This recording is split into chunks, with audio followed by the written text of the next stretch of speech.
আজকে ডিউটি করার সময় একটা বিষয় লক্ষ্য করলাম। এই যে রাস্তার পাশে তরকারির দোকানগুলা দেখছেন, গত মাসও এই দোকানগুলাতে কাস্টমারের উপচে পড়া ভিড় ছিল।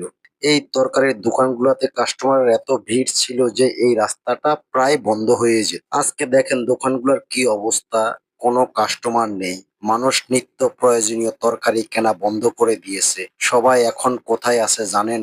সবাই এখন জামা কাপড়ের দোকানে। মানুষ এখন খাওয়া দাওয়া বন্ধ করে দিয়েছে। সবাই শুধু পোশাক আশাক কেনাকাটা করতেছে। সবাই এখন পোশাক আশাক ও প্রসাধনী সামগ্রী কেনাকাটায় ব্যস্ত।